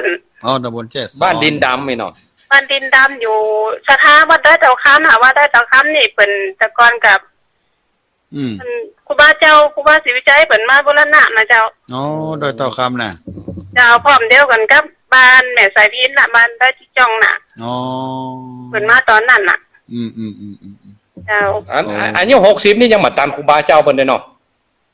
ตันเจ้าพ่อแม่เล่าให้ฟัง ไปหมู่ พ่อแม่เล่าให้ฟังเนาะเจ้า เปิดเราฟังเจ้า มีโอกาสไปอย่าไปแอวพอเนาะ โอกาสมาว่าแอลพอเรา เนาะมันไก่ได้ไก่แม่ ก็เป็นบัดน้อยน่ะก็นั่นน่ะอันพระเจ้ายังว่าไกลแม่จะมาให้กะ เปิ้นแปลงกันหยังเปิ้นแปลงวิหารกาครูบาไปแปลง เปิดน้ำบูรณะมนต์อากาศแต่ก่อนมีหยังจังว่าบ่มโกบ่มเราไอ้ละว่ะ อ๋อ นี่ก็พระธาตุท่านนี่เดี๋ยวนี้ก็บูรณะใหม่แล้วหมดอ่ะ อืม คนใหม่มาบูรณะให้หมด อ๋อสาธุวัดดินดำอีกอะบ้านดิน เจ้า ดำ บ้านดินตามตำบลเจสอนปะไก่เจ้า แล้ววัดนั้นวัดหนองวัดเต่าค วัดดอยเต่าคำเจ้า ำดอยเต่าคำถ้าเอาไปผ่านตรงนั้นมันจะมีป้ายบอกเนาะ เจ้ามันแต่ก่อนเปิดมาเป็นรวมกันหมดอะตึงลงอำเภอเมืองปานนี่เป็นวัดเดียวแต่อี อืม นักกรรมเดียวนี่ตั้งเปิดแยกไปอย่างหมดเป็นละไปบ้านดินดำนี่ใหญ่ อ๋อ เจ้าแต่ก่อนบ้านต้นแก้วบ้านยางสีตำบลเมืองปานนั่นเป็นปืนเป็นสถานเดียวกันหมดอีแล้ววะ โอ้เมืองปานเจริญพรเนอร์โมทนาสาธุเป็นกำลังใจให้กันเนาะ เจ้าไปฟังตลอดเด้อ สาธุ สา เดี๋ยว ธุ แม่ แม่คำนวณนิดนึงฟังตลอด เสียงเพิ่นชัดเจนอ่ะ สายที่13 สายที่13อ่ะจะเอา15สายอีก 15สาย เจริญพร วัดสาเจ้านะ จากที่ไหนแม่คำปันก่อน เจ้า เราสันปิง เจ้า อาจารย์จำแม่นกันได้ จำเสียงพิเศษ อืม แม่ว่าได้ยินดูหมู่ว่ะ นะคะ ยินดูหมู่ว่ะ หัวดีนะ แม่ว่าได้พ่อแม่คำปาน ไม่ได้ให้ฟังท่านสองส่วนสองวงนะคะ ยินดูหมู่ไว้แม่คำปันอ่ะ ตอนนั้นแม่ไม่ได้ยินสกรรม คนการอุตส่าห์เล่าคนเอ็นดูหมู่กันทืดๆแม่เฮ้ยจะโมรณาสาธุในแมนเนอร์ เจ้า สาธุสาธุมันนี่หูจักละเคยหันหน้าไปละยังกรรมมันนั้น สายที่ ที่14อาจจะเลิ่นปอน ไหวซ้าพระอาจารย์ แม่ ทร ตุ ง น องค์เจ้า ตุนพึ่งแม่บุญศรีแม่ก่อน เจ้า นั่นตุนพึ่งไปก่อนวันนั้นที่21 ป้าย ที่ นี่ การ เขาตามกันคือเจ้า ทำก้านก่อนเจ้า บันเพกกันหนึ่งแล้วก็ไลลี่กันหนึ่งบันลงกันหนึ่ง นั่นเขาไปไหนฮะเที่ยวไปแวะกินข้าวที่ฮานนั้นตัวกันไหม ขอนแก่น เดียวอันนั้นไป ขอนแก่น ไหว ไอ้หลวงพ่อคูณ โอ้โห ไม่หนอหลวงพ่อคุณเจ้าเดินไปกินข้าว จำ แล้ว ได้ นะ ไปแวะกินข้าวฮานนั่นน่ะเป็นตูบมุงคาเห็นอ่ะ เจ้า จำได้อยู่นะ อี เนาะ เมมูนเตียนถันพ่อครูเขาเล่าลึงงูเตียน งู ที่ นั่น พระ น่ะ พุทธเจ้าก็มัน งูแดง2 โตวนั่นน่ะ นั่นน่ะพระพุทธเจ้าก็อนุนน่ะ เอ็นดูหมูว่ะ อันคอยหมูบนเด็กคิ้วเขาดีอาบน้ำดีน่ะ นอนกลางสุดด้วยนะ แม่นอกินธรรมะจันทร์หนึ่งเนาะพระอาจารย์เนาะ นั่นก็สนใจได้จัดดี แล้วก็งัวตัวน้องก็ว่าแก้นควันด้วยอย่ากินก็กินหญ้าแห้งๆ สมัยเมื่อก่อนนี่มันจะมีอันเซนนะกะ แม่น แม่เขาก็ได้เลงดู เอา ตอนแรงมาเขาก็เอาอันโตะอันหย่าโตะยังดิบไม่เอาใส่ตั้งในของมันควันทำมันลูกวุ้ยมันก็สมมติแต่สิ่งวุ้ยค่ะพระอาจารย์ แล้วปกไว้เนาะ โผล่คือมันควันนักๆมันอยู่เมินเลย แล้วมาคืดได้ว่า เอ้ยเฮาก็เสียบหูเสียบตามันจะเป็นอย่างนี้มึงกันเนอะ แล้วก็คอยหมูว่าน่ะมันได้ยักการเนี่ยมันได้ยักการยังงานอย่างสักอย่างเมนเนาะ หารู้ไหมว่า อย่างเขาไปนอนวัดน่ะ อันท่านบางครูบางทีเจ้าหน้าพอนี่จะเมินพระอาจารย์เขาเล่าทุกอย่างทุกเพลงแต่ละ แต่แน่นะคนที่เปิ้นมานอนวัดนอนวานี่ปัจจุบันเสียวันเนาะเปิ้นอาจจะค่ายกับมันกังัวพระอานนท์เนี่ยกะ เจ้าอยู่ตำบักลำบนอย่างอยู่ในวัดได้ว่าไปเนาะอันนี้ก็สบายอ่ะ ครับ ยังพองมันก็จะมีอย่างนั้นเนาะแต่ว่าเฮาบ่าฟังแฮที่เพิ่นจะว่าอย่างได้ เฮาก็ต้องฟังละเฮาก็มุ่งมั่นตั้งธรรมะธรรมโมเฮาไปเนาะ เจ้า แต่ตู้นั่นแมนเนอร์ เจ้ามีกำลังใจเนอะ สา ไว้ เอ็ดปา จ้า การ เจ้า แต่ตู้ สายสุดท้ายแล้วเนาะ แต่สุดท้าย15 สายอ่ะเจริญปอนเจริญปอน เสียงอยู่ไหนบ่เด้อ ยังรักแซบ ปิดวิทยุเราฟังทางโทรศัพท์เนาะ โอ้อย่างก้อยแต่ว่าแม่ เสียงก้อย สองตนสององค์เลย อันกะ ใครเอ่ย แม่ค้างอยู่แม่อยู่บ้านถ้ำพะเยา โอ้มันทำพะเยาแม่ยังไง เอาแม่สีเอาฟังตลอดหันโทรบัดนั้นเปิ้น เนาะแม่สี เอา โทรบัตรตานเปิ้นให้เหมาะ เอาโอ้เตียนแม่ก็ไม่ได้ไปด้วยส่วนแม่ก็ได้ทำบุญด้วยถ้ามหาประสิทธิ์อยู่เจ้า แล้วแม่ได้ตานแถวใกล้วัดเฮากับวัดเฮาวัดที่บ้านเฮาอะ บ้านเฮานี่มีอยู่วัดพระธาตุจอมศิลป์แล้ววัดใหม่เจ้าได้ตานอยู่ นักกัน เพิ่นแห่กันวันที่ก่อนวันเข้าพรรษาไปวันเจ้า ทีนี้เขาได้ตานวัดเฮาก็เต็มใจแล้วหรอเจ้า อันบุญที่ตั้งนอกถิ่นนี่มันบุญพิเศษไปหน่อยไงกัน แม่นล่ะเจ้า เจริญปอนเนอร์แม่เนอร์ ไว้สาเจ้า สาธุยกสายก่อน สายเสีย15 สาย ครับ พรสายนั่นนะครับ ครับผม ก่อนนอนเข้าพรรษา ขอทวนสายนะครับ ครับผม เจริญปอนสถานอสาย15 สายอนุโมทนาเนอโทรมาอู้มาจากันถึงแม้อย่าประทามมันยังบ่มีคำถามแค่มาอู้มาจากก็ม่วนแล้ว สายที่1แม่แก้วอยู่อำเภอแม่ใจจังหวัดพะเยาโทรมาให้กำลังใจกันก็บ่ได้ถามได้อย่างกัน สายที่2แม่ปราณีบ้านต้นเพิงนี่โทรมาติดประจำนะพอมาก็แม่ปราณี1 ใน 5 สายแรกแหละได้โทรมาบางเตื้อกับสายแรกเลยนะครับเก่งพ่อง สายที่3แม่รัตดาอาจารย์เสียง ห้วย จั เข้า บปุ๊บโอ้โหเลย ห้วยเข้ากำ โอ้ยเข้ากำเลยเนาะพะเยา พะเยา สายที่4อุบาสกดอยดังถ้ำถามเรื่องนอนวัดก็มานอนวัดเนี่ยนะครับ จะได้บุญเหมือนได้บุญนักน้อยกันปานใดเดี๋ยวขออาจารย์ช่วยอธิบายกันหน่อยเนาะสายที่4นี่สายที่5แม่สายทองห้วยการก็บอกอันแม่มานอนตีตุงโป่งเฮ้มีคนมีกู้มีกิมกันหลายคน ปงบ้านหงนะครับ ห้วยการนั้นเปิ้นได้ทำบุญกันแล้วเปิ้นมาได้นอนก็ได้มาที่ตุงโป่งมีหลายวันแล้วสายที่6พ่อสมบัติพ่อหลวงสมบัติหลวงก็ถามอาจารย์ถามว่าไปกันกี่การไป6 กันเวลามีงานบุญพิเศษเนี่ยพ่อหลวงสมบัตินี่บักขาดเลยนะครับจะเป็นผู้นำบุญบักขาดเลยเพราะว่าเป็นส่วนมากที่กลุ่มไปจะมีพ่อใจน้อยแต่ว่านายนั่นจะเป็นพ่อสมบัติเนี่ยที่จ้างนำทีม14 ปีมาแล้วตั้งแต่ปีแรกมานะสายที่7แม่เพนตาจ้างเปิ้นได้ตามเตียนเล่มน้อยเตียนเล่มน้อยนี่มันใจคนละประเภทเนาะเตียนเล่มน้อยเวลาสวดมนต์เขาจะเตียนเล่มน้อยใช้ตลอดกู้สุดปีสุดแรกกู้หนึ่งโอ้อนุโมทนาบุญเนาะสายที่8ต้องซานแม่สายพินโอ้ถึงเรื่องอาจารย์มามิจิกจองก้องคำให้เนาะพระท่านจิกจองก้องคำเขาเคยไปกันลูกก้อนนั่นแหละแต่ก่อนจริงๆแม่เปิ้นว่าประเพณีต้องขึ้นดอย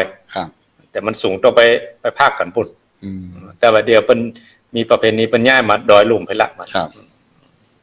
ท่านอยู่บนดอยสูงครับต่อไปครับแม่สายพินจะโทรมาก็เกียมก่อนยาวๆหน่อยนี่มาก้อมมันหน่อยเฮ้ยฟังต้องเอายาวๆหน่อยก็ทีนี้แม่ต้องจดไว้หน่อยต้องจดไว้งานบุญมันได้เนาะสายที่9แม่สีพานบ้านห้องหลวงฟังประจำโทรติดนายแม่สีพานเก่งทุกครั้งเลยมันติดกันอย่างไรจะติดบ้านอาจารย์ก็ว่าได้ไปร่วมกับเปิ้ลบ่ค่อยสบายแต่ได้มาได้ไปร่วมบุญพิเศษเมืองฝางด้วยกันสักกับสายที่10แม่ปราณีแม่เมาขี้เล็กอาจารย์ไปจำได้เลยแม่เมานี่เปิ้นเคยโทรมาแล้ววันชื่อบ้านนี่แปลกนั่งอู้กับอาจารย์มันกว่าจะรู้ว่าเป็นแม่เมาถามย่ำหลายเตื้อเนาะทำแม่เมาขี้เล็กนะครับสายที่11ศพเตี้ยแม่บุญปานอาจารย์ไปป้าที่ประตูที่วัดดงทุ่งปูนวันนั้นไปพิธีอาจารย์วรรณชัยเพิ่นจำได้นี่แกแม่ศพเตี้ยแม่บุญปานปัญหาคนได้4 กันก่อนนะครับเป็นคนนำบุญทีมนี้เนาะ4 กันไปร่วมบุญด้วยกัน แล้วก็สายที่12แม่คำนวณ คำแจ้ซ้อน อันนี้ก็อันเปิ้นโทรประจำแล้วนะผมประจำเสียง เรื่องจำเสียงนี่ต้องยกให้อาจารย์นั้นบรรยงเนาะ อ่า โอ้โหวิวัฒน์ท่านไม่กลมนี่จำได้แม่น อันนั้นเปิ้นคุ้นตึงวัน คนทุงมันแม่น เอา7 วันเอามาเตือง ครับวันนี้แม่อ้วนมาตีนมานะ แม่อ้วนโดนท่วงแล้วเด้อ อ้วนมาตีนมาเนอะแม่อ้วนให้เต็กโทรขนาดละ เออ แม่หลวงใส่โฟนก็มาโทรมา แล้วก็แม่บอกว่าครูบาเจ้าเปิ้นได้ไปสร้าง อ๋อวัดเปิ่น วัด วัดเต่าคำ วัดดอยเต่าคำครับ วัดเต่าคำซึ่งพร้อมกับวัดที่เมืองปานเนี่ยจิกจ้องกองคำนะครับ วัดอยู่บ้านดินดำอ่ะ อืม สมัยก่อนแถววังปานเมืองปานแถวนั้นย่านนั้นมาหมด วัดรวมกันหมด มีผมได้ดูสารคดีอย่างมีบางคนเพิ่นทำสารคดีว่าตามรอยบาทครูบาเจ้าเองเหมือนกันนะ ว่าครูบาไปแปลงที่ไหน ไป อ่ะ แปลงที่ไหนเป็นร้อยกว่าวัดพุ่น ครับ เพิ่นทำสารคดีกูวัดกูวา ครับเขาไปอย่างเสื้อเตื้อบ่ ได้กระโจนกันไปเนาะ เนาะ ไปแอวที่มันเนี่ยที่เปิ้นอยู่ใกล้ๆแล้วเขาก็นัดปะกันไก สายที่13แม่คำปานเราสันปิง เราสันปิง ถ้าอาจารย์ไปจำได้นะ อันนี้ก็จำเสียงเปิ้นแล้วก็หันตัวเปิ้นเลย อ๋อ วันนั้นไปปาที่วัดท่านอาจารย์มหาประสิทธิ์วันรอเตียน อ๋อ เปิ้นแนะนำตัวแล้วเข้ามาหา แม่ไปก็จำเลยเนาะ จำเลยได้ยินเสียง สายที่14แม่บุญศรีบันต้นเพิง อันนี้ก็จำหน้าจำเสียงได้ อ่า อาจารย์จำได้เนาะที่ จำได้ไหม กินข้าว คนอะมันเตียน แม่สันเป็นที่ ที่ลาดมุงคา เอ คนอะ ออีสานวันไหนปีแล้วเนาะ ไปหาหลวงพ่อคูณนะครับ ปีแล้วปีก่อนปีแล้วนี่มาแล้วเนาะ อืม ครับ แล้วก็แม่ก็ทุกข์ใจเรื่องงัวนะเหมือนกัน งัวสองตัวนะโง่อยู่ปะ โง่ เคยเลี้ยงมาหูอ่ะโง่สองตัวนะ งัวปีกงัวนอก ปีงกับน้อง อันผมก็พยายามท่องชื่อมันก็ชื่อยากเหมือนกันนะ งัวแดงนี่ งัว นะ แดง อืม มหาโลหิตะ อ๋อ กัจจุระโลหิตะ ก็เรื่องมันหมดเลยเนาะ โลหิตาคือสีเลือดเนาะ สีเลือดสีแดงเป็นงัวแดง ครับ งัวกูปีกพี่น้องเนี่ย ผู้พี่น้องมันเป็นได้ใจกันด้วยกัน เป็น ถ้าเป็นงัวล้อกู้กันเนาะ กู้กัน อืม งัวปีกกับงัวนอก ใช่ที่อย่าง สายที่15บ้านถ้ำแม่ศรี มันถ้ำนี่พะเยาปะเนี่ย ท้าวธาตุจอมศีลเพิ่นได้ตาล อ๋อ ท้าวธาตุจอมศีล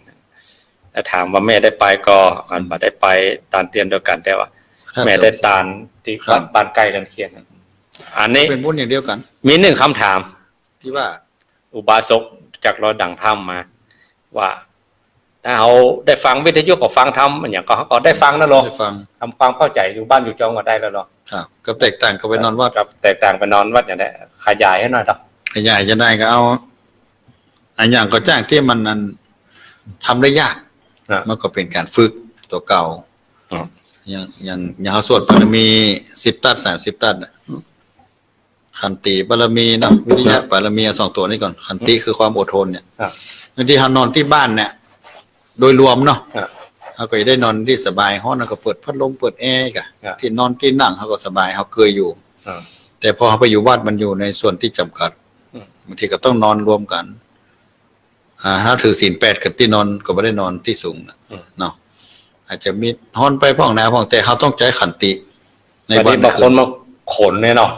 แน่นอนนี่เป็นเรื่องที่เป็นปัญหาแล้ว เออ เขาอยู่วัดเฮาเหมือนกันเนาะเขาอยู่กุฏิคนเดียวเนี่ยเฮาดูจ้างหรอท่อถ้าจะไปเข้ากรรมในจ่ายนะเปิ้นแปลงยิ่งเปิ้นแปลงซุ้มเฟืองใกล้กันคนต้นนั่นคนบึดบานๆก็รับยากแต่เนอะแซ่บแล้วก็ตื่นแล้ว ครับมันแต่กายเฟืองพวกเนี้ยกึดเนี่ยนี่อย่างเขาต้องไปทรมานตัวเก่าเดี๋ยวเพื่อว่าหมู่คณะตัวแล้วเพื่อไปฝึกตัวเองว่าจะบดีติดสุขอยู่กับบ้านลำไปและอย่างหนึ่งเนี่ยที่จังอู้อยู่เสมอว่าฝึกละจากวิถีเก่าของเขาว่า วันหนึ่งเขาต้องจากบ้านนะ ว่าแหงไปกะ มาแหงเต้นแน่นอนเขาจะหู้ได้จะได้วันผู้ใดต้องละถ้าความตายมาถึงมันบอกเลยเวลาไหนที่ไหนแล้วเขาก็จะต้องไปจริงๆอันนี้เขาไปวันกับคืนนี่เขาลองฝึกแล้วว่าวันหนึ่งเขาจะต้องจากสิ่งเหล่านี้ฝึกใจเขาอ่ะ มันอะไรเรื่องเขาเรื่องของ โอ้บางคนตั้งอะไรตั้งหมาตั้งแมวตั้งนกตั้งนกก็ยังอ่ะไปเป็นลูกเป็นข้ออ้างไปอย่างโอ้โรอย่าไปวัดมันลูกนะประเด็นนี้งานนี้นะเพราะฉะนั้นถ้าเขาตายปุ๊บเนี่ยเขาก็ต้องทิ้งหมดเลย เอาตายตัดเลยกัน ตายตัดเลยอันนี้หมายถึงฝึกตายฝึกละวางจากสิ่งที่ว่าวันหนึ่งเขาต้องละได้จริงละสิ่งนั้นนี่จริงๆแล้วใจเขาจะขึ้นจะได้ถ้าจะพะวักพะวงขึ้นถึงมันก่อนเนาะแล้วทีนี้เขาไปเพิ่มความเพียรหรออยู่บ้านเฮาอย่าฟังแล้วแค่รับก็รับอะไรอ่ะ นอนที่ไหนก็ได้แต่ปุ้นตีสี่ลุกก่อนทำวัดเนอร์นะทำวัดเสร็จแล้วต้องมาไหว้พระต้องมาทำสมาธิเนอร์แผ่เมตตาพร้อมกันเนอร์อิมังยังกิจจีสิ่งที่เขาบอกเคยคล้องเขาก็จะคล้องพระอาจารย์อย่างว่าอิมังยังกิจจีก็ได้วันดาน้อยวันทาหลวงพอดีแล้วมันจะเกิดพลังการเกื้อหนุนกันถ้าอยู่บ้านเฮามันตามเตียนเดียวเมียงเนาะพลังมันน้อยไปน้อยถ้าไปพุ่น100แรงเทียนเลย แสงมันสว่างบำบุญกุศลแต่ผมว่าก็มีแต้มกับว่าถ้าคนเท่าบางคนเปิ้นฝึกมาตั้งแต่ละเอกแล้วอ่อนแล้วพอเท่าไปบ่ไหวอันนั้นก็ต้องอยู่ต้องอยู่นะคนแต่ต้องไปฝึกมาก่อนต้องฝึกมาก่อนเนาะถ้าบ่ฝึกมันก็อย่างเดินจงกรมเนี่ยพ่องเกลียวเป็นวงเนาะให้มันเดินจงกรมบางทีลูกหลานพวกข้างพ่อแม่เพิ่นเหมือนกันนะไปจะไปหกล้มไปเป็นอัมพฤกษ์อัมพาตมาเลยอย่างใดอันนี้ก็ต้องพอหนึ่งเมื่อสุขภาพบ่เฮือแล้วก็หยุดแล้วเพราะฉะนั้นบ่ทัดเท่าลำไปบ่จ่ายนะครับอาจารย์80ไปขึ้นในลำบากถ้าโยมตั้งแต่50ขึ้นไป40 50ขึ้นไปเนี่ยไปถึง60 70ไปเนี่ยมันทำได้ดูถ้าสุขภาพอย่างเอื้อแต่ถ้าเอาฝึกแล้วดีแล้วเนาะดีแล้วกันนั้นประมาณก็ได้มันฝึกได้หรอกพอเปิ้นเฮาหัวเข้าใจที่จะทำมีกองวัดปฏิบัติของตัวเองได้ครับมันคนละอย่างกันแต่ถามว่าไปด่วนสรุปว่าอยู่บ้านกับบ้านได้เท่ากันก็อย่างมันบ่ได้ทุกกรณีต้องเท่ากันแน่มันต้องไปมันต้องได้นักกว่าหนึ่งได้ความสามัคคีความอดทนอดกลั้นอย่างว่านะโอ้เพิ่นขอนพืชเฮาอย่างเงี้ยได้อยู่กับเพิ่นไปเข้าห้องน้ำห้องท่ามันก็ส่วนรวมมันบ่ได้เป็นส่วนตัวอย่างเนาะที่ปอก็ต้องรอคิวอย่างเฮาไปนี่ก็วันที่21เนี่ย1,000 กว่าคนน่ะบ่ไม่ออกสถานต้องทำใจนะเขาอยู่บ้านเฮาแป๊บเดียวก็ได้แต่นั้นต้องรอเนาะอันนี้ก็คือฝึกขันติความอดทนของเขาว่าเขาจะมีเพียงพอก่อนนะครับนี่แต่ผมว่าที่อาจารย์เสริมเลยถ้าถึงเรื่องสมัยพุทธกาลนะใครจะบุญนักต้องนางวิสาขาไหมก่อนนางวิสาขายังไปนอนวัดเป็นมหาเศรษฐีมีคนใจมีอย่างเพียบพร้อมสมบูรณ์แล้วก็สำเร็จทำอายุ7 ขวบครับก็ยังไปนอนวัดแล้วแปลงวัดแถมดอกแต่เพื่อก็ไปเจติดเนาะเปิ้นเพื่อเกื้อกูลนะมันชื่อว่าเป็นนอนเฝ้าวัดกูเปิ้นเกื้อกูลเพื่อสัตวโลกเปิ้นเกิดไปทางพุ่นเนี่ยครับอันนี้เขาแต่เปิ้นบ่ใจออกตำราตรงๆว่าเปิ้นเกิดไปทางพุ่นอีกจังแต่ว่าดูหลายๆตำราแล้วว่าเปิ้นทำเพื่อเกื้อกูลนะเกื้อกูลอย่างไรเกื้อกูลสัตวโลกทั้งหลายที่มีที่ทำบุญเนี่ยก็โหดคนทั้งหลายเปิ้นปรารถนามาที่แปลงวัดแปลงวาครับเปิ้นปรารถนามาอย่างอันเนาะตั้งแสนมหากราพก่อนนะตอนนั้นถึงแม้เปิ้นมีบุญขนาดนั้นแล้วเปิ้นเอาบุญนี่อย่างแท้หมอไปใจว่าเปิ้นเอาบุญเปิ้นสร้างเพื่อจะเกื้อกูลสัตวโลกทั้งหลายบุญเพิ่นก็มีนักเลยแต่สร้างแห่พอแล้วบุญของพระให้ไปเต้าเพิ่นจนพระพุทธองค์ยกย่องว่าเป็นเอตทัคคะแปลว่าผู้เยี่ยมยอดที่สุดอ่ะครับก็บุญนักที่สุดก็เหมือนสมมาสัมพุทธเจ้านี่พระพุทธเจ้าเองก็พ้นทุกข์แล้วมันต้องกลับมาสอนผ่านก็ได้แล้วอย่างนี้ไม่สร้างบารมีอย่างแหมเนี่ยแต่ก็เกื้อกูลแก่สัตว์โลกทั้งหลายต้องสอนอยู่ยังเอ็ดแต่ไม่เอ็นดูสงสารอยู่นะครับยัง20 นาทีเฮาว่างสัก2 สายครับได้บ่สายนะสัก10ก็ได้ตะกี้15 สายมันมีคำถามเดียวนะสถานเนาะแล้วก็ได้มาต่อกันน้อยจักกระทำน้อย05201080นี่ช่วงที่2เนาะ2ตะกี้โทรมาตามช่วงแรกช่วงโทรมาแฮมจะมีเวลาหน่วงหน่อยครับผมหรือรับไปหมดแล้วอ่ะมามาจากกันนะไปแล้วก็สัทธารับกันหมดแล้วก็มันมีให้ฟังก็แล้วก็เลยต้องมีคนฟังโดยเอกอ่ะมันจะมาแล้วเนาะจะเลื่อนปอนครับไว้ขาท่านเจ้าครับมารับจะนอโดยสิอย่างก็ปอบุญเทียบบ้านไก่เทียนเมืองน่านเนาะครับยังน่านอำเภอนามืนครับอำเภอนามืนว่าจะได้บรักเจียครับพังท่านเจ้าสาธยายเรื่องขานนอนวัดนอนวาแหละครับพ่อขยายความกันน้อยล้อว่าอย่างไรพ่องจังพูดนอนบ่นอนหรือว่าไอ้พังท่านเจ้าขยายความเรื่องการทำบุญกินกันทุกสิ่งทุกอย่างที่เคยทำมาก็เป็นพระราบุญกุศลที่ผู้ที่แสวงหาบุญแล้วครับแล้วแต่หอมแล้วแต่ว่าท่านเจ้าชัดเจนดีครับอำเภอนามืนโคสูงอายุที่ ที่เราไปโรงเรียนผู้สูงอายุของวัดบ่อแก้วนั่นอันฟังกันทุกครูทุกคนนะครับ อ๋อฟังกันหลายดีกะฟังกันไปเรื่อยๆเนาะทุกเจ้าก็ ครับ ทยอยกันมันออกอย่างนี้ล่ะ ถ้ามีคนฟังอยู่เนาะ ครับ สาธุเนอะป่อ ไวสาครับ สาธุป่อวุ้นเทียบ ใครจะมีข้อขยายความเรื่องนอนวัดนอนวาของเราเนาะในภาษานี้เสริมได้ดอกเสริมได้ ครับผมเจริญปอน เจริญปอน พระศาสเจ้าท่านพระครูสองตนสององค์เจ้า แม่บัว เสียงน้อยปุ่นน่ะเอาดังทาง แม่ น้อ สาย ย บัวมันก่อน เจ้า สันบะเมา ไว้สาเจ้า แม่สายบัวสันบะเมาอำเภอผาน ปัจจัยนี่แม่น้อยสุขสบาย อ๋อแม่น้อยสุขสบาย เสียงเพิ่นใกล้เคียงกันเด้อ เอ้ย เรื่องปะเป้าเนาะ แม่ฟังท่านทั้งสองอยู่ อ๋อ แม่น้อยว่าอย่างได้ ว่ายังได้ แม่ก็มีความสุขเลยเพราะว่าอย่างแม่ก็เอามารักษาตัวโดยแม่ก็เป็นโรคมะเร็งเหมือนกันหรอก เอาธรรมะรักษาใจ ครับ แม่ทำใจอย่างใดเวลาโรคภัยไข้เจ็บเบียดนะเขาใจเขาอยู่เป็นสุขได้อย่างใด คือจะไร โอ้ยแม่เอาธรรมะนี่แหละ อ่า แล้วก็ปล่อยวาง ไม่ต้องคิดอะไร อ่า ปล่อยวางหมดเลย แม่ไม่คิดอะไรทั้งนั้น ความตายแม่ก็ไม่คิด อ่า คิดพ่องนะคะ คิดมันมีไว้คิดเหรอ แม่ไม่กลัวด้วย ฮะ แม่ไม่กลัว ความตายแม่ก็ไม่กลัวแม่ปล่อยวางหมดอ่ะ ที่บอกกลัวเพราะว่าได้ทำดีมาเยอะมันนักเนาะมันมีที่ เจ้า ที่เปิ่ง ก็ไปทุกที่แหละ ถ้าไปไม่ได้แม่ก็ไม่ไป อืม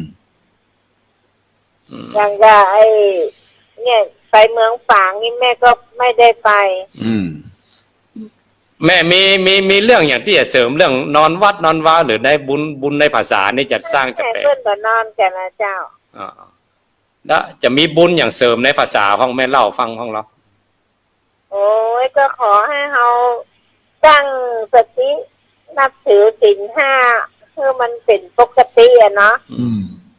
ศีลห้านี่เราอย่าให้มันขาดตกบกพร่อง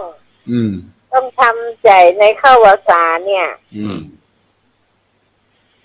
นั่นนะกะ แม่ก็ทำได้ทุกอย่างเหมือนกัน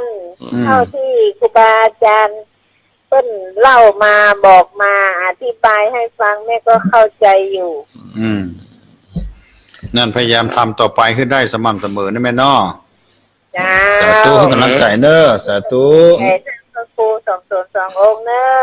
มันได้สุขสบายเหมือนซื้อน้ำกระปุกแม่น้อยเนอะ แม่น้อยสุขสบาย สาที่สาม เจริญปอน แต่ว่าสาเจ้ารอบสองให้อ่านนั่นชื่อที่เพันโฮมันยังไม่ไปวัดนะ เนาะแม่สายทองอะ ว่าไปกะ ฟังกันนอก อ่า อันเป็นนวลบุญญะในเพันหอม100 บาทเข้าวัดเนาะ อืม ก็ไม่น้อยนี่9 ซองเจ้า อืม อันแล้วเพิ่นโหเพิ่นฟังว่าที่อยู่ตรงวันเพิ่นฟังกันนั่งกันต้องฟงนี่จ้ะ อ่า จ้ะ เปิ้นหอม บ้านนี้ถ้าว่าโสดมนต์นี่นะ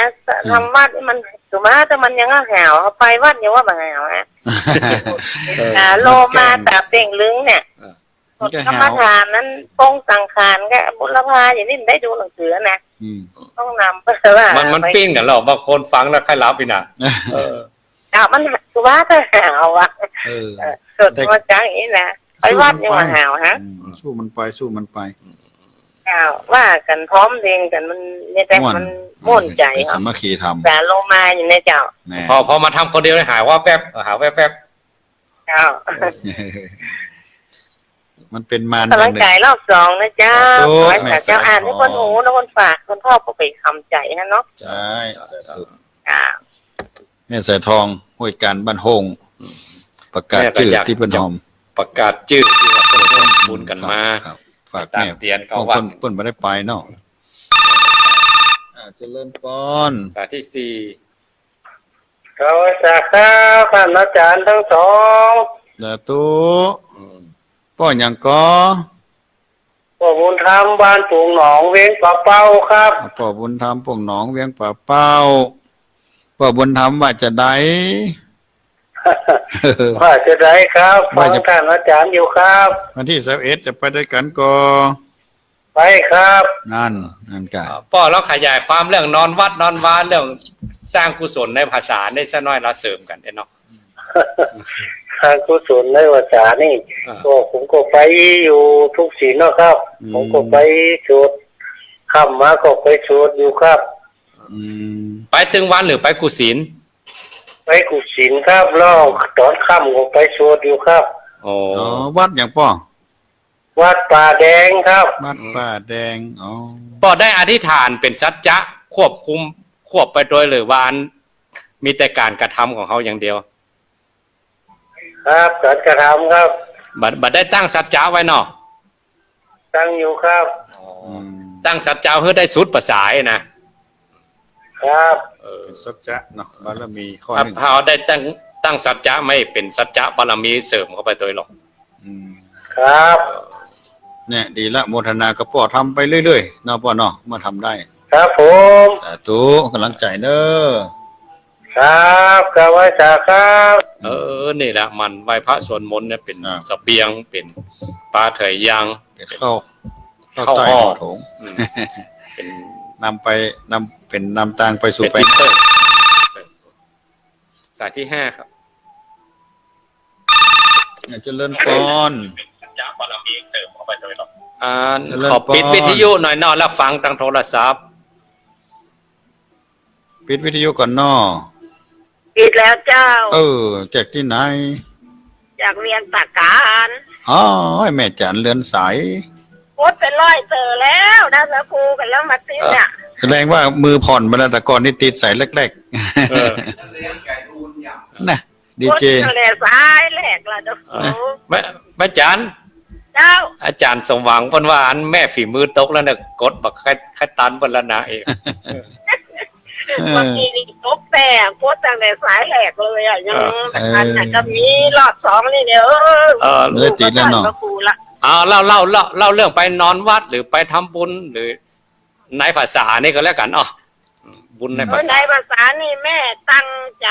ไปทุกศีลแล้วก็ใส่สูทขาวไปทุกศีลเลยเจ้า อืม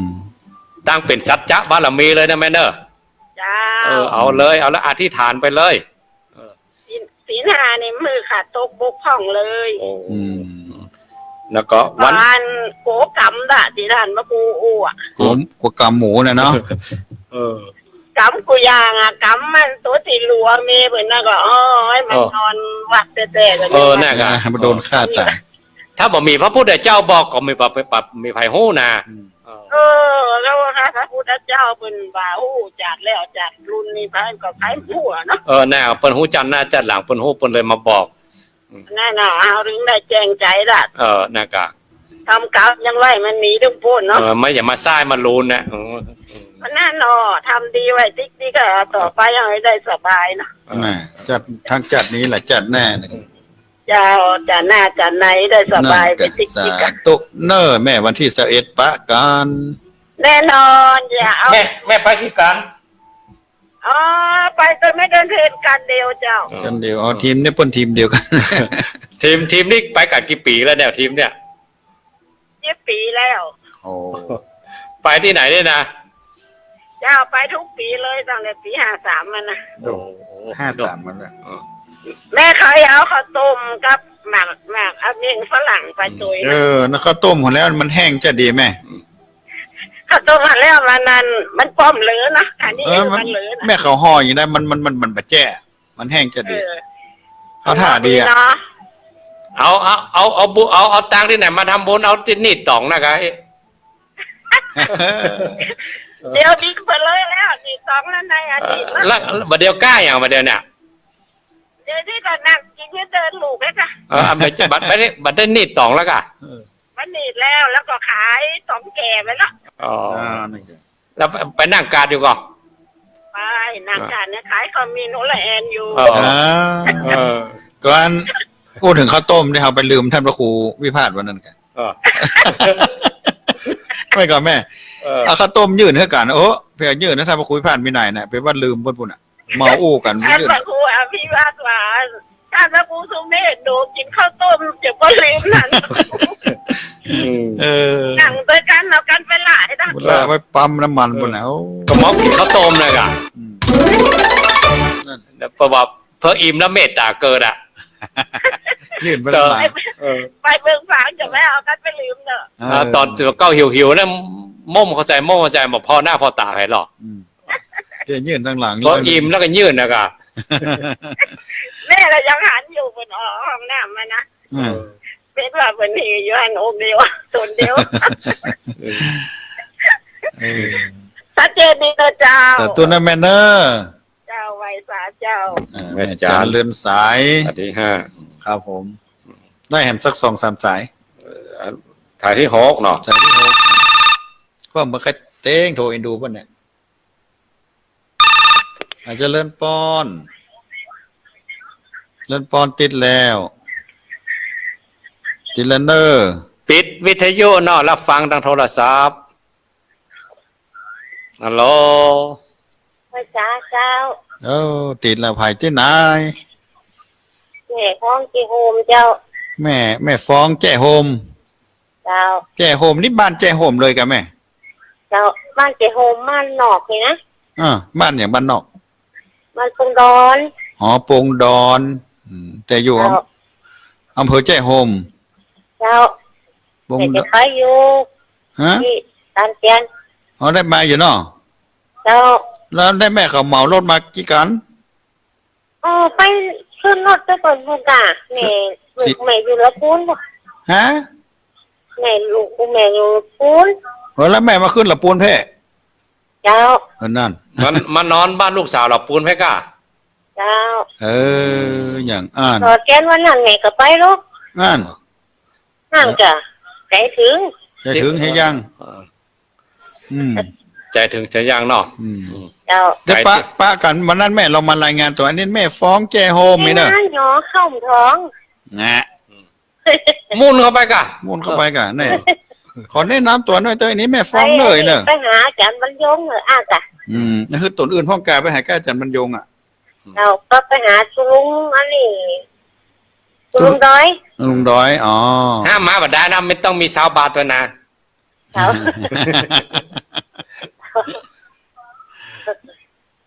ตั้งพูดฟังกันหลายกับแม่ ทั้งตัวกล้าแม่โทรไปคนยังหวังเหมือนเป็นไงขาวลูกอ่ะแม่จิ้มข้างไปลูก อ่อนสตางค์คนเท่านี่หมดเลยหรอ เนาะ รับหลานดาวเสียงโทรเลยนะ อ๋อหลานจังโทรเหอะ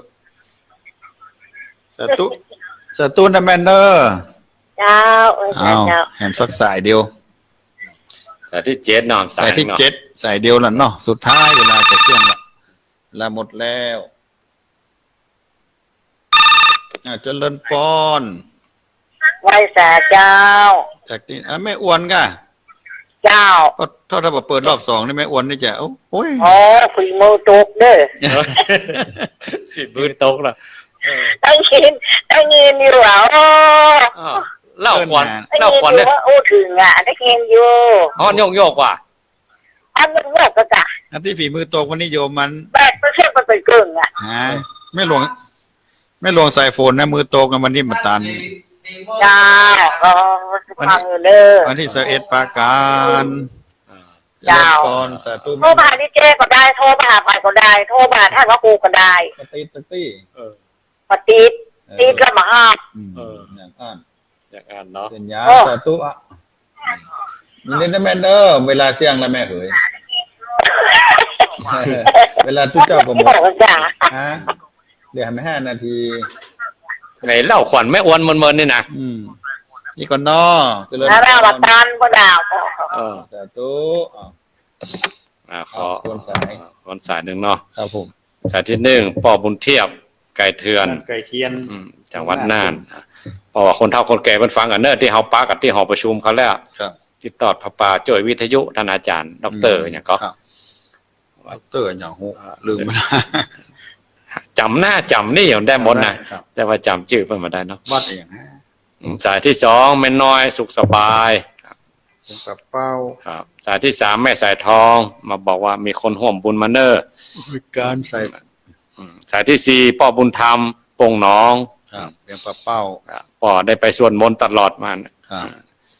สายที่ห้าแม่จันเดือนสาย จากงานสัปตองเนาะ เสี่ยวแม่เป็นนางกาดเนาะเอาตังที่ไหนมาทำบุญเอาตังนางกาดนะกันเนาะไหมเนาะ เอาเกิดจากน้ำเหือน้ำแห้งเฮามันจากที่เฮาได้อันทำมาค้าขายนี่มันม่วนหรอบุญมันบุญได้เต็มที่ของตาลบริสุทธิ์สายที่หกแม่ฟอง ได้ฟองแจ้ห่มเนาะ บ้านปงดอน อันปงดอนแจ้ห่ม สายที่เจ็ดแม่อวนสายสุดท้าย ในอวนก็มาได้แล้วกันเล่าขวัญเลยฝีมือตกฝีมือตกได้จัดได้เนาะ อาจารย์ลาครับได้ จะเป็นได้ลาแล้วเนาะ ลาแล้วกัน ครับโอ้สถาญาติโยมทั้งหลายเนาะเวลาเสี่ยงเห็นแล้วจะเป็นได้ลาพ่อแม่สถาญาติโยมทั้งหลายนำทำคำสอนก็ดี